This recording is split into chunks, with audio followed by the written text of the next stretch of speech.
Já agora também damos as boas-vindas à nossa convidada, Glaucia Lima, que hoje será um trabalho realizado aqui pela nossa convidada. A psiquiatria e o espiritismo. Realmente é um tema que é um tema para mim excitante, mas que efetivamente para vocês é um tema curioso, que vai abordar alguns temas relativamente à mediunidade, ao espiritismo, e que também alguns temas que vão estar presentes também nesse livro que nós publicamos. Uma proposta em saúde mental, porque realmente o espiritismo, quando nós começamos a estudar, vai nos trazer uma nova dimensão da saúde mental, da saúde física de uma forma geral, mas também da própria saúde, um novo entendimento acerca da saúde mental. Portanto, como já foi dito aqui hoje, portanto, a própria saúde mental, ao longo dos tempos, ela foi tendo vários tipos de abordagem ao longo da história da humanidade, e nós vamos ver que, ao longo dessa palestra, que isso foi se alterando à medida que as pessoas foram tendo maior conhecimento. E o Espiritismo vai nos trazer uma proposta diferente acerca do próprio conceito de saúde e de doença. Nós sabemos que na antiguidade, portanto, as doenças eram explicadas, eram conceptualizadas como uma noção do sobrenatural, como uma origem da própria doença, e o conceito de saúde e de doença era muito atribuído, por exemplo, à força sobrenatural, à força dos deuses sobre a população, causando, por exemplo, a doença. Um exemplo disso era a epilepsia, que nos séculos, ainda na antiguidade, por exemplo, era conhecida como mal comicial, não é? Nós já ouvimos falar disso, porque acontecia durante os comícios, quando as pessoas estavam reunidas, e nós sabemos que o Avicena, que era uma pessoa daquela época, no século V a.C., preconizava que a epilepsia era o mal comicial, que era a ira dos deuses em cima das populações, quando eles queriam demonstrar a sua raiva, o seu desacordo em relação ao que estava acontecendo na população. E aquela pessoa que acometia a epilepsia, ou aquelas convulsões, era a pessoa a qual era utilizada pelos deuses para demonstrar essa ira. Portanto, e as atividades, os tratamentos eram aplicadas pelos sacerdotes, feiticeiros, que exerciam essa cura através de métodos mágicos religiosos em diversas culturas, quer na Índia, no Egito, em várias partes do mundo, não é? Mas a partir de 600 a.C., mais ou menos, os próprios filósofos gregos trouxeram uma nova ideia de saúde mental, e o próprio pai da medicina, aquele que foi considerado o pai da medicina, Hipócrates, que foi considerado o pai da medicina, justamente trouxe uma ideia diferente da própria noção de saúde, porque ele foi trazer a noção de organicidade da doença. Ou seja, para Hipócrates, a origem das doenças estava no corpo físico. Portanto, foi uma das primeiras pessoas que se tem notícia na história da humanidade que relacionou a origem não sobrenatural, mas a origem orgânica para explicar as doenças. Portanto, então foi considerado realmente o pai da medicina moderna. Houve várias pessoas nessa altura que diziam, por exemplo, que a doença chamada sagrada não era mais sagrada do que qualquer outro tipo de doença, referenciando-se, por exemplo, à epilepsia, e essa origem supostamente divina não era mais do que a própria ignorância das pessoas e o desconhecimento em relação às causas que originariam, muitas vezes, essas causas causando as doenças. Portanto, para Hipócrates, as doenças eram causadas por um desequilíbrio nos 4 humores do corpo. Naquela época, ele defendia que as pessoas tinham 4 humores. Esses 4 humores eram sangue, linfa, bilis e fleuma. Por exemplo, uma pessoa que tivesse excesso de linfa seria um indivíduo melancólico. Aquele que tivesse excesso de bilis seria um tipo colérico, até dando um tipo de explicação para os tipos de doença mental. Portanto, essa categorização ao longo da história depois realmente veio a decair, porque realmente não teve força suficiente para se sustentar. Mas isso ainda, essa concepção ainda durou algum tempo, mas a concepção sobrenatural, nesta altura, foi posta em causa.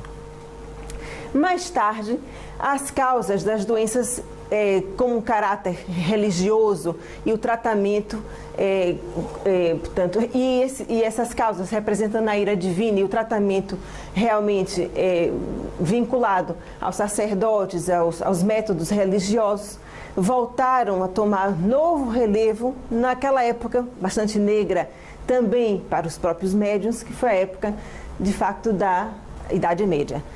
Nesta altura, nós chamamos uma idade negra para os próprios doentes mentais, porque os doentes mentais eram tratados como realmente métodos muito, muito pesados. Portanto, pesados, digo eu, porque eles eram tratados como pessoas que eram possessos e os métodos para tratar esses possessos eram métodos que causassem desagrado, desconforto, tortura no corpo do indivíduo.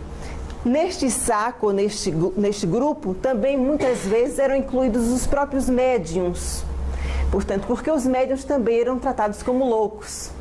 E os loucos eram tratados causando-se desconforto no corpo dessas pessoas, para que os espíritos que estivessem a obsediar ou tornar possesso aqueles corpos, dali saíssem. Ou seja, a teoria é, se causássemos desconforto naquele corpo físico, então aquele espírito iria ali se sentir mal e dali partiriam.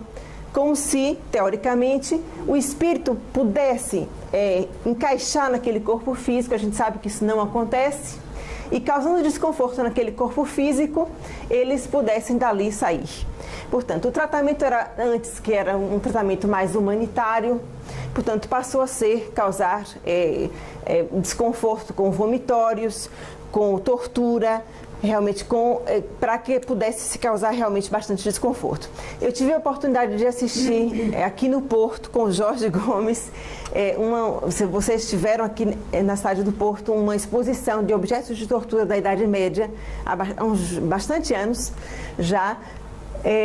E de fato, dentro desses objetos de tortura, muitos eram utilizados justamente para os doentes mentais e com essa finalidade, justamente causar desconforto, que eram os métodos de exorcismo, para que os espíritos que estavam portanto, a ocupar o corpo físico, entre aspas, a ocupar, porque o espiritismo não aceita esta terminologia, nem estes métodos, como é óbvio, nesta concepção, pudessem sair e deixar o corpo físico daquele que estivesse endemoniado.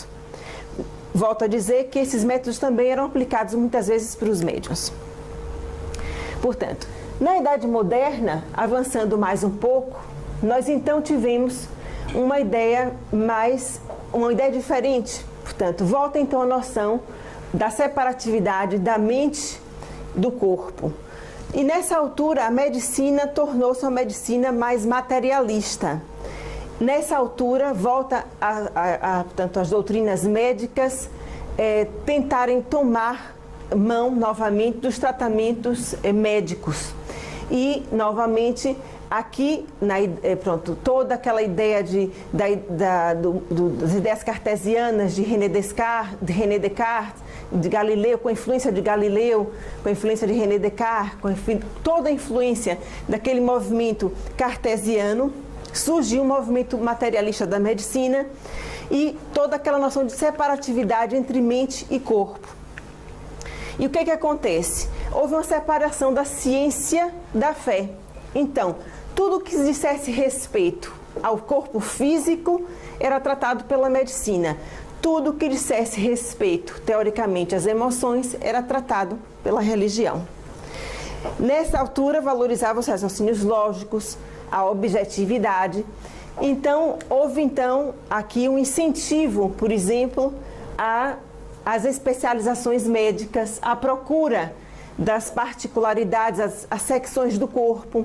Portanto, houve aqui os primeiros anatomistas, portanto, a separação das doenças a busca das causas a partir das várias partes do corpo. Esse quadro de Rembrandt mostra os alunos, a procura ali, a dissecção do corpo, que até então não era permitida, mas a dissecção do corpo, a procura das doenças. Portanto, e nessa altura houve aquela ideia cartesiana de mente é mente e corpo é corpo. Então, não havia doenças, nessa altura, a ideia de doenças, por exemplo, psicossomáticas. Havia somente o que é mental. E mental, o que é do corpo físico, é do corpo físico. A partir da Idade Moderna, e já na Idade mais contemporânea, nós começamos então a falar de doenças psicossomáticas e de uma possível relação de mente e corpo. E então surge no final do século XIX, 1857, a doutrina espírita, trazendo a noção do espírito, da pluralidade das existências, da imortalidade da alma e de um conceito completamente inovador, que nós não morremos, que nós sobrevivemos após a morte. Mais que isso, que nós temos um corpo espiritual e que para além desse corpo espiritual, nós temos um corpo físico, temos um corpo espiritual e esse corpo espiritual sobrevive após a morte e que pode ficar lesado quando nós desencarnamos mediante o uso que nós fazemos dele no nosso corpo físico, durante a vida existencial na Terra. Essa imagem é uma imagem de André Luiz ao desencarnar no filme, quando ele relata a surpresa que ele tem ao chegar no mundo espiritual e quando lhe dizem que ele foi um suicida. Ele diz: suicida? Eu? Mas como? Eu sou médico, eu fui médico. Ele diz: sim, foste médico, mas fumava e lesaste o seu pulmão. E ele dizia: e há o suicídio passivo, né? E ele dizia: e há também o suicídio ativo, porque ele fumando, não é, lesava o pulmão e, portanto, fazia ali uma lesão ativa no seu pulmão. Portanto, e nós, de acordo com as nossas atitudes, de acordo com os nossos comportamentos, com os nossos vícios, com os nossos pensamentos, estamos constantemente, no nosso dia a dia, a lesar ou preservar o nosso corpo espiritual. Então surge o Espiritismo nos dando este conhecimento que temos para além do nosso corpo físico, além dessa relação matéria e mente, cérebro, temos também um corpo que é um corpo espiritual ou o nosso perispírito. Então, trazendo essa noção do perispírito, trazendo essa noção de pluralidade das existências, de imortalidade da alma, toda a conceptualização da patologia física e da patologia mental tem que mudar. Portanto, então no que é que vai mudar a conceptualização das doenças e da saúde? De que maneira então nós vamos ter que começar a enxergar a saúde e a doença? Nós temos essa imagem que vai nos traduzir então como é que nosso corpo interage com o espírito e com o nosso perispírito. Nós temos aqui, vamos novamente, temos aqui o espírito, o perispírito e o corpo físico. Mas eu gostaria de relembrar para vocês que esses três corpos, eles não estão separados em nós. Eles estão ativos, eles estão presentes em todos nós quando estamos aqui hoje, aqui e agora, em permanente interação. Portanto, todos nós aqui encarnados hoje, temos o nosso espírito, temos o nosso perispírito, e temos o nosso corpo físico. Portanto, e esses três corpos não estão separados como estão aí nessa figura. E eles estão imantados, eles estão acoplados. Esta é a primeira realidade. E a segunda realidade é que, para além deles estarem completamente imantados, eles estão em permanente interação. Portanto, e essa permanente interação quer dizer o quê? Quer dizer que, através dos nossos pensamentos, através das nossas ações, através de todas as nossas atitudes do nosso dia a dia, dos nossos vícios, nós constantemente estamos interagindo com o nosso corpo perispiritual. Eu não vou lesar o meu corpo perispiritual depois que eu desencarnar. Eu estou constantemente interagindo com o meu corpo perispiritual. Portanto, esses três corpos estão unidos, acoplados, favorecendo ou não a minha saúde física e mental. E isso é muito importante. Por exemplo, se eu aqui e agora retirar o meu perispírito do meu corpo físico, se ele sair neste momento do meu corpo físico, definitivamente, o meu corpo perde vitalidade e eu desencarno. Portanto, e a minha desencarnação sucede. Portanto, então, assim acontece a desencarnação. Portanto, eu desencarno no momento que eu me desacoplo do meu corpo físico, meu perispírito se afasta definitivamente. Então, eu não suporto a vitalidade. Quem dá vitalidade ao meu corpo físico é o meu corpo perispiritual e o meu espírito. Então, no momento que eu tiro o meu perispírito, o meu espírito, o meu corpo físico não permanece com a sua vitalidade, ele não vive. Portanto, e isso é que me dá sustentabilidade. E isso é muito importante para a noção que nós vamos falar agora, e é a noção atual que a neurociência nos traz. Porque isso depois vai realmente encontrar com toda a conceptualização atual das neurociências. Portanto, então vamos para a pergunta 217 do Livro dos Espíritos. O homem conserva traços do caráter físico das suas existências anteriores nas suas diferentes encarnações? O corpo é destruído e o novo corpo nenhuma relação tem com o antigo. No entanto, o espírito se reflete no corpo. Embora o corpo seja apenas matéria, ele é modelado pelas capacidades do espírito. E ele se modela como? Através do perispírito, que lhe imprime um certo caráter. As qualidades do espírito frequentemente modificam os órgãos que servem às suas manifestações e imprimem-o no rosto e até no conjunto das maneiras um distintivo. Então, o nosso espírito, através do perispírito, modifica os nossos órgãos que servem às suas manifestações, determinando em nós as nossas necessidades evolutivas. Portanto, quando nos aparece uma determinada doença, quando nós trazemos uma certa carga genética, quando nós trazemos uma determinada predisposição para uma determinada doença, isso diz respeito às nossas necessidades evolutivas, porque o nosso espírito imprime na nossa características perispirituais e depois no nosso corpo físico aquilo que nós precisamos para nós evoluirmos nesse plano transitório da nossa existência. Sim, transitório, porque os espíritos nos dizem que estamos aqui somente de passagem, que a nossa verdadeira vida e existência é do outro lado da vida, no outro plano existencial.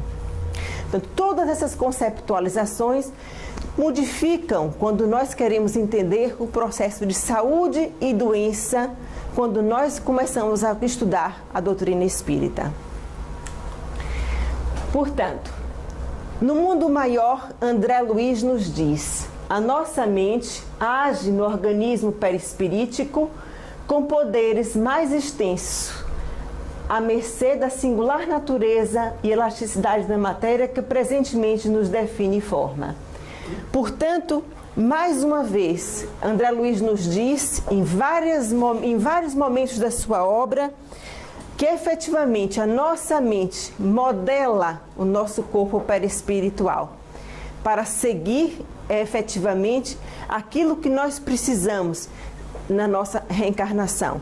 Porque o nosso corpo perispiritual tem essa elasticidade para poder realmente receber as imantações que nós enviamos da nossa mente. Todo esse processo é muito importante perceber porque nós criamos doenças através dos nossos pensamentos. Nós criamos a nossa saúde através das nossas vibrações emocionais. Isso é muito importante. Na nossa doutrina espírita, André Luiz refere muitas vezes nas obras psicografadas por Chico Xavier, referindo o termo psicossoma. Hernani Guimarães Andrade, nas obras doutrinárias, Fala também sobre perispírito, ou modelo organizador da forma, ou modelo organizador biológico, ou ainda campo estruturadores da forma. Hernani Guimarães Andrade é um brasileiro engenheiro que já desencarnou já há alguns anos, mas ele foi um grande estudioso e pesquisador científico, da ciência, que morou em São Paulo, no estado do interior de São Paulo, em Bauru, e que deixou um legado de várias pesquisas científicas acerca de vários temas, de experiências de quase morte, vários temas relacionados à reencarnação, relacionados à doutrina espírita. E também temos outras pessoas que estudaram os campos morfogenéticos de Rupert Sheldrake ou de Stanislav Fritjof Capra, que também se referem ao perispírito dentro da doutrina mais espiritualista. Ainda André Luiz diz o seguinte: a etiologia das moléstias perduráveis que afligem o corpo físico, a etiologia é origem. A origem das moléstias perduráveis que afligem o corpo físico e o dilaceram, guardam no corpo espiritual, perispírito, as suas causas profundas. Então isso quer dizer que, antes da doença aparecer no corpo físico, ela existe em origem no corpo perispiritual.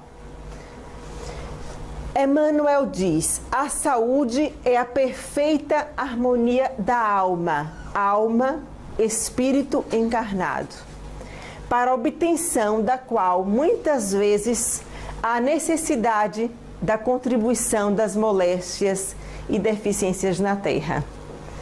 Isso é muito, muito significativo, porque muitas vezes, quando existem processos de doença, nós ficamos completamente arrasados, porque não entendemos a doença, não queremos a doença, rejeitamos a doença.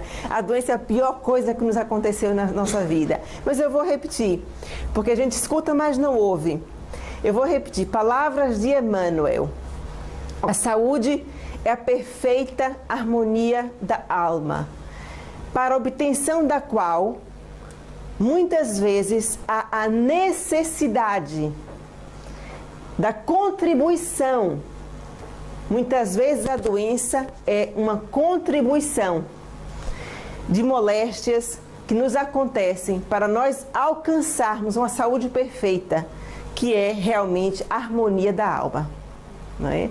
Portanto, como a gente às vezes enquadra ou não recebe a doença como realmente o significado que ela tem.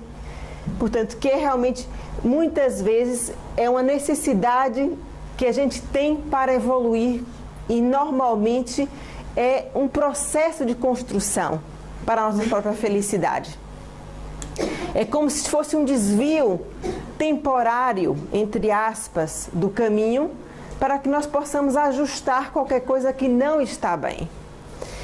Mas, entretanto, todo esse processo de conceptualização de saúde e de doença vai encontrar com o conceito novo das neurociências. E esse senhor muito simpático, que eu tive a oportunidade de conhecer há alguns anos no Brasil, num congresso brasileiro de psiquiatria, porque ele foi prêmio Nobel de Medicina no ano 2000, neste momento ele deve ter precisamente 85 anos, este senhor dizia o seguinte: já não pensamos que apenas certas doenças afetam os estados mentais através de mudanças biológicas do cérebro. Na verdade, o princípio subjacente à nova ciência da mente é que todos os processos mentais são biológicos. Isso não é apologia da materialidade, ao contrário. Isso ele não quis dizer que tudo é biológico. Ele quis dizer que isso é de fato. A nova conceptualização das neurociências é que tudo passa pela nossa mente. E por isso que no ano de 2003, quando saiu o novo Código Internacional das Doenças, deixou de existir o termo doença psicossomática. E deixou de existir o termo doença psicossomática porque hoje a psiquiatria entende que não há um certo número de doenças que tem uma relação com a mente, porque todas as doenças psíquicas e físicas têm um contributo mental. Ou seja, todos os processos hoje em dia passam pela nossa mente.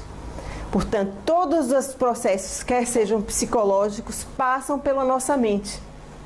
Ou seja, as nossas emoções não são dissociadas das nossas vivências físicas. Se a pessoa tem uma dor no pé, é vivida com alguma emoção. Se a pessoa tem uma dor de barriga ou uma dor no peito, é vivida com alguma emoção. E nós não conseguimos dissociar as nossas questões físicas das nossas emoções, dos nossos sentimentos. Então, essa é a nova conceptualização hoje em dia também das neurociências, porque tudo está interligado. E isso vai também, como eu disse há pouco, nós vamos ver onde é que o Espiritismo vai se encontrar com a ciência e com a neurociência. Porque o próprio Espiritismo nos diz isso. Nós temos um espírito, temos o nosso corpo físico e temos o nosso perispírito.